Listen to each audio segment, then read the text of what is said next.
and a lifetime member of Alpha Phi Alpha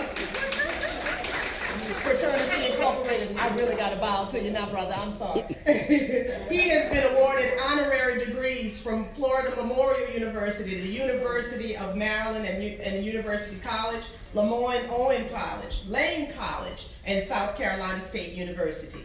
Probably most important of all his accomplishments, he is married to the Reverend Jackie Hood Martin, our soror.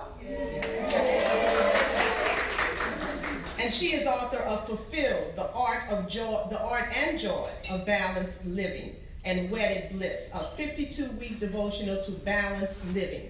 They reside in Washington, D.C. area. Without any further ado, please help me welcome Mr. Roland Martin. All right, folks. All right. I wasn't worried about the mistake. I was going to fix it. That was not a problem at all. So I'm a firm believer in technology. And so what you should do right now is you should text all your folks who can't be here. They should go to my Facebook page because I'm live streaming this. So that way, the folks who can't be here, they can actually still watch it. And so we'll also share it later on all of my digital platforms. And so again, I'm all about technology, and so that's how we roll. And so I want to go ahead and get started. First of all, glad to be here. I was here for Essence and been here since Thursday, and I head out to the Bahamas. Hopefully, I can get out of here. Bishop Neil Ellis has his conference, and then I'm actually covering that conference as well. Also, want to thank the folks who have been supportive of the digital show that we launched, Roland Martin Unfiltered, after, of course, TV One decided to cancel News One Now. We launched that in September. It has been a great enterprise. We've been averaging about 8 million views a month. We stream every single day on Facebook, Periscope, and YouTube. And so we're really developing that platform. And so if you certainly want to support us, you can do so by going to RolandMartinUnfiltered.com. We are independent, we are black funded, and that's the most important thing, because we have to control our narrative and control our story, which is even so more important when you look at today's, the last print edition of the Chicago Defender, been publishing since 1905, and so we've got to have the mediums that are still covering the things that matter to us. And so that's really, I think, what is vital and critically important. I also want to speak from the perspective of, and I was going back and forth what I wanted to focus on, and I settled on really 3 distinct, important, and powerful words, and that is maximize your power. Maximize your power. For the last several years, I have talked across this country about the power of Divine Nine organizations and how, in my estimation, we are not even using close to all of our power. Out of all of the institutions in Black America, there's no institution that is as vertically integrated as Divine Nine. Now let me explain what that means. What I'm talking about is we have international organizations, international membership, national leadership, regional leadership, state leadership. You have grad, you have undergrad, you also have programs where we work with folks from K through 12. And so there's no other institution that has that level of cohesion and organization than Divine Nine organizations. The Black church does not have. Some have it, but you don't have that level of organization where literally one leader can send word down and it goes down to every single chapter, every single member to follow that direction. which begs the question, why is it that we have significant numbers?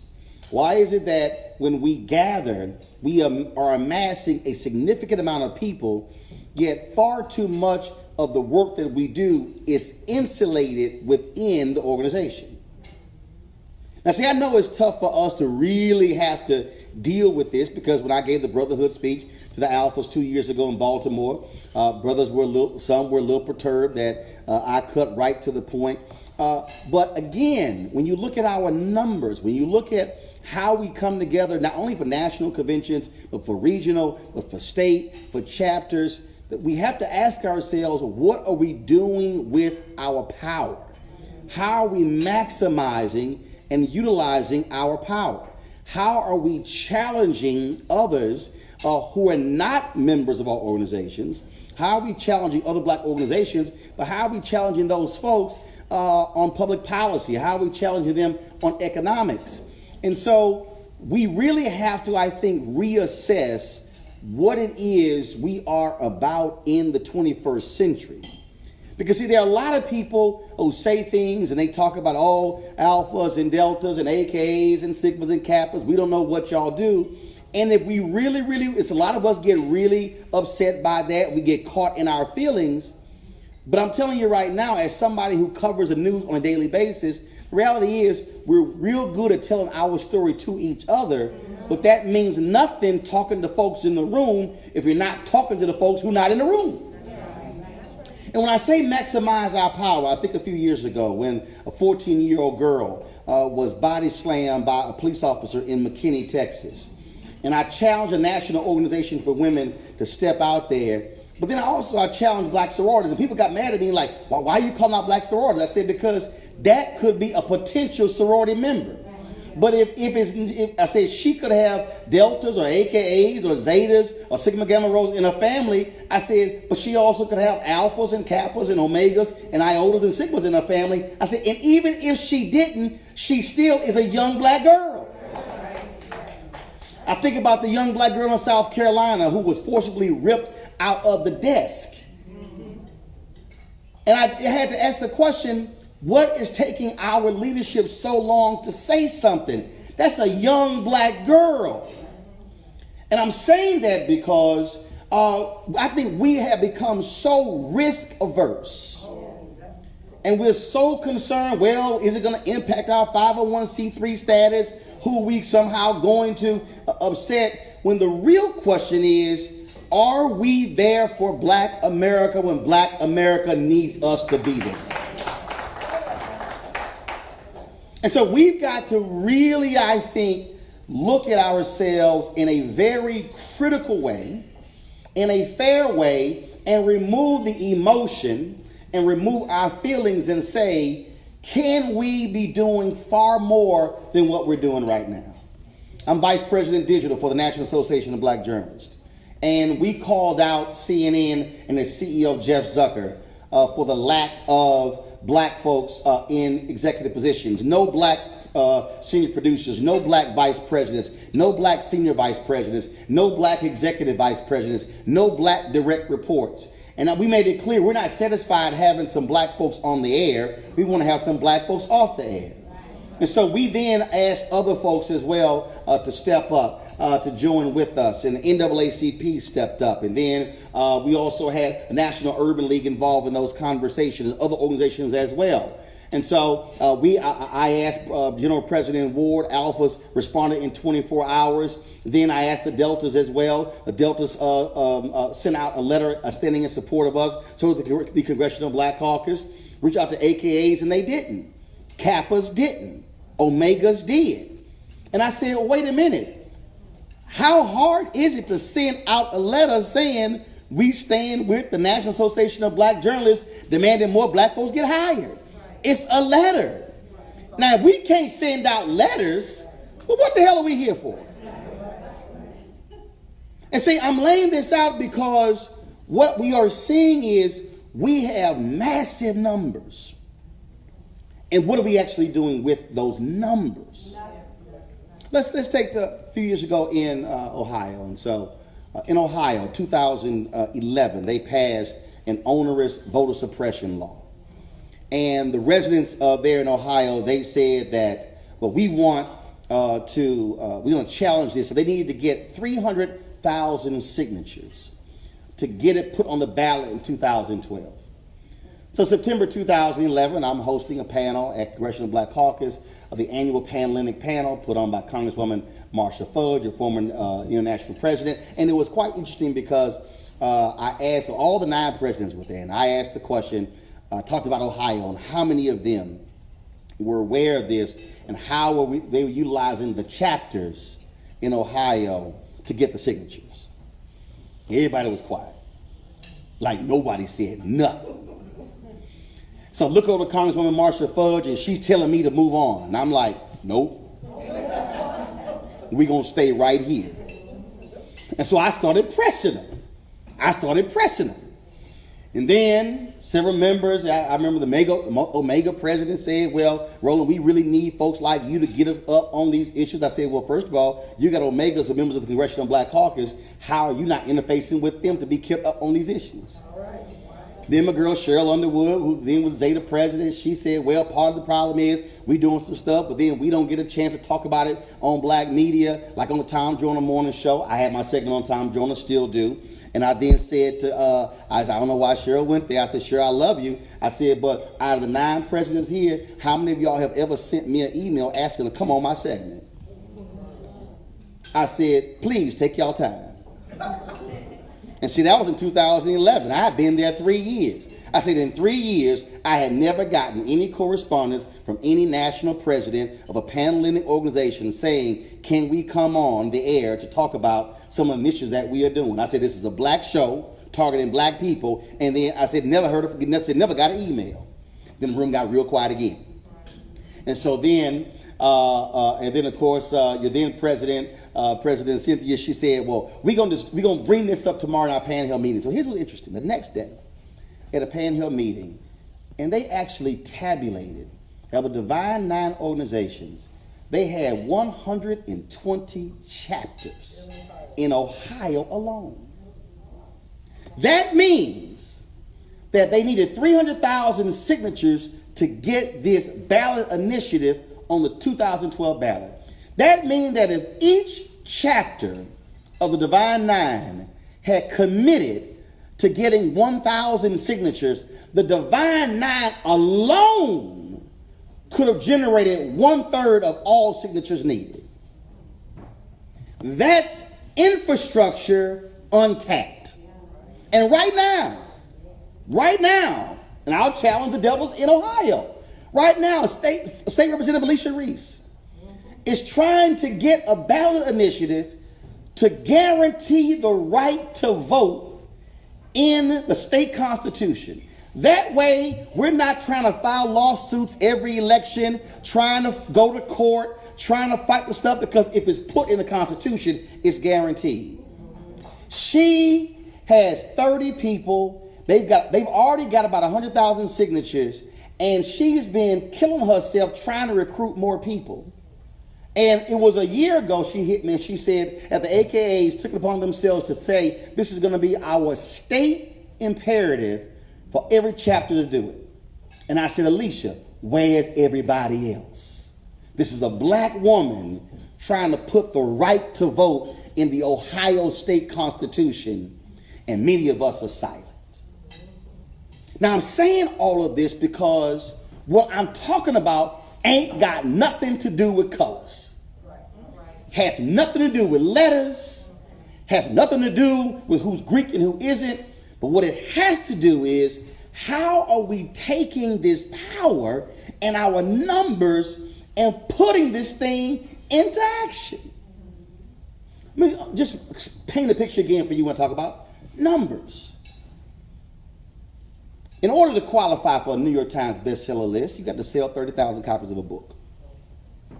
How many Deltas are there in the country? What's the number? 400,000. Imagine if Delta Sigma Theta alone says, as a national organization, we are going to encourage our members to buy the book of one black author every single month. Alone, you could have 12 black bestseller authors immediately without the other 8 organizations. Imagine if we talk about the power of music and use our infrastructure to say, you know what, we're going to support this conscious artist and tell folks we need you to buy their music. That's the press of a button. And so what I want us to understand and to leave it with is this understanding of how we can use our power and maximize our power to be able to create change. How many of y'all have mentoring programs in your cities? Okay, how many folks in the program? Just give me a number. How many kids in the program? What? Yeah, 50. Just shout the number out. Well, who else? 30. What else? 600. What else? 20. What else? So 30, 20, 600. Out 25. I was in Tampa at the Alpha, speaking in the Alpha grad chapter for the mentoring program. And literally during the middle of my speech, I said, you know what, y'all, I mean, no disrespect. I said, I'm about tired of these mentoring programs. They were like, oh my God, what is he doing? This gala benefits the mentoring program. I said, I'm tired of them because we're not actually maximizing our numbers. They looked at me like I was crazy, and I said, to give perfect examples. In Detroit, a group of Deltas opened a charter school. Now, look, I don't waste my time getting to the whole charter, non-charter, because to me it's stupid. I believe in education. Whatever gets our kids educated, I'm down with. But do the numbers. Imagine if there were 100 Delta academies across America. Charter schools that you control. Imagine that if you had 100 schools and you're averaging 500 kids in those programs. That means that on an annual basis, 8 to 10 hours a day, we are shaping and forming the minds of 50,000 kids every day for a minimum of 9 months. That's what I mean by maximizing our power. Thinking far larger than how we're thinking now and saying, wait a minute, that's a mentoring program is nice, but if we took over a school and then the elementary school was a success and then flipped it to a middle school and then flipped it to a high school. Now you're talking about being in control of our kids' education from K all the way through 12. Now you're talking about completely changing the paradigm using the power that's in our very hands. That to me is where we stand right now. The challenge for all of us is what are we going to do moving forward? Not just when it comes to voting, but also when it comes to tapping our power in other ways. Final point I make with this is how are you using our power on local levels? Oh, Deltas flooded the U.S. Capitol when they held up the nomination of Loretta Lynch. But ask yourself this question. How have we mobilized membership to go down to the local school board? How have we mobilized membership to go to the county board and to the city council? Can you imagine what it would look like if all of a sudden 1 or 2 or 300 women in red and white walked into a school board meeting? It would scare the hell out of the entire school board. What do you think would happen when there's a city bill or a county bill and all of a sudden you said, we're not going to show up just for that Delta days on the state capitol. No. We're going to assign 50 people. Y'all going to take January and y'all going to take February and y'all going to take March and April and every single month. I guarantee you the next time every school board member saw somebody wearing red and white, they would probably get scared like, oh, Lord, I hope they don't come up to me in this restaurant and say something. Because we will have created in their mind that we're going to show up on your doorstep every single month to make sure these things happen. I'm talking about us trying to maximize our power. If we are able to do this, we literally can change Black America. We walked around on our college campuses talking about who runs the yard. Well, who is running our communities? Who is actually doing that? Are we creating in our own, on a national level, a regional level, a state level, a local level, are we creating investment clubs where our folks are pooling our resources together, investing that money, and then begin to say, okay, we might have $200 or $300 or $500,000 invested. Now we can fund our own businesses. Now we're not asking somebody else. See, the reason I know it works because we did it in my chapter, Powell, Macron, Texas A&M. Graduate brothers, we created an investment club. The reason I was able to buy my first home was because of the investment club. That very home is the home my parents live in now with my sister. I've got 3 generations living in that very house that's now paid off. Because we decided to create an investment club, and we had some 20 brothers who were in it, and we looked up after a couple of years and had more than $300,000 invested because we were understood that it's about capital and being able to finance our own future. That's how we took our membership and began to work together and not just as individuals. When you leave this convention, you should ask yourself, am I and are we fully maximizing our power? And if you say, we doing some great stuff, that's nice. What more can be done? And then if you say a year from now, man, we did this, you should then say, what more can we do? And what more can we do?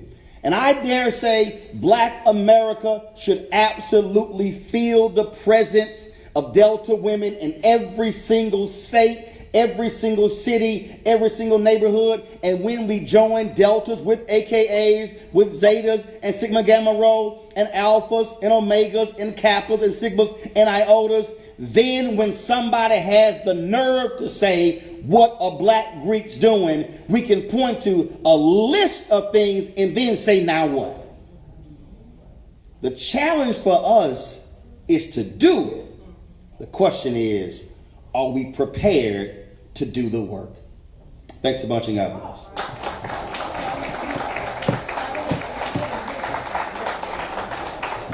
You want to check out Roland Martin Unfiltered?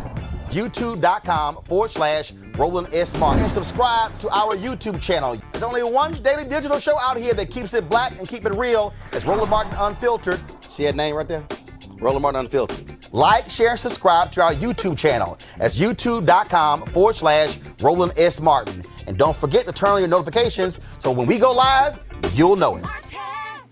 Hey everybody, this is Sherry Shepherd. You're watching Roland Martin Unfiltered, and while he's doing Unfiltered, I'm practicing the wobble. Yes, I am. Because Roland Martin's the one, he will do it backwards, he will do it on the side. He messes everybody up when he gets into the wobble, because he doesn't know how to do it, so he does it backwards. And it just messes me up every single time. So, I'm working on it. I got it. You got Roland Martin. Hi, my name is LaToya Luckett, and you're watching Roland Martin Unfiltered. What's going on, everybody? It's your boy Mac Wiles, and you are watching Roland Martin Unfiltered. What's up, y'all? It's Ryan Destiny, and you're watching Roland Martin Unfiltered. What up, Lana Well, and you are watching Roland Martin Unfiltered.